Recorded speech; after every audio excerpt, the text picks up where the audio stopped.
अस्सलाम वालेकुम, मैं हूं आपका दोस्त डॉक्टर मोहम्मद फ़हीम मुज़फ़्फ़रगढ़ से। दोस्तों, आज मैं आपको ऐसी होम्योपैथिक मेडिसिन बताऊंगा। अगर आपके घर में किसी फ़ीमेल को यूट्रस के ज़रिए बहुत ज़्यादा ब्लीडिंग आती है, बहुत ज़्यादा खून आता है, तो वो बहुत ज़्यादा परेशान है। और अगर उनको मेंसेस वगैरह एक माह में दो दो तीन तीन बार आते हैं या पूरा महीना उनको खून ज़्यादा आता है, तो आज ऐसी एक होम्योपैथिक मेडिसिन बताऊंगा, तो जिससे जो वो इस्तेमाल करने से फ़ौरन जो है ना वो ब्लीडिंग वगैरह रुक जाएगी। यूट्रस फिब्राइड की वजह से बहुत ज़्यादा ब्लीडिंग जो आती है, उसकी होम्योपैथी की एक मेडिसन है एपीहेस्ट्रीनम। एपीहेस्ट्रीनम होम्योपैथी की बहुत अच्छी मेडिसन है। अगर यूट्रस से ब्लीडिंग वगैरह ज़्यादा आ रही है, यूट्रस फिब्राइड की वजह से खून ज़्यादा आता है, मेंसेस वगैरह ज़्यादा आते हैं, तो इसके हर 10 दिन बाद 3 खुराकें सुबह दोपहर शाम 1 mg एपीहेस्ट्रीनम 1 mg की 3 खुराकें 8-10 दिन ली जाएं तो उसका खून जो है ना वो रुक जाता है।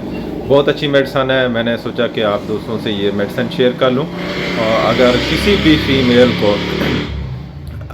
भी फीमेल को बहुत ज़्यादा खून आता है रहम से, या यूट्रस फिब्राइट है, उनको रहम के अंदर रसोलियाँ वगैरह हैं, तो उसके लिए बड़ी ज़बरदस्त ऐसी मेडिसन है और ये फ़ौरन खून को रोक देगी। अगर रहम के अंदर रसोलियाँ वगैरह हैं तो फिर वो अपने करीबी होम्योपैथ डॉक्टर से रब्ता करें और उसका इलाज करें, ये सारे मामले ठीक हो जाएंगे।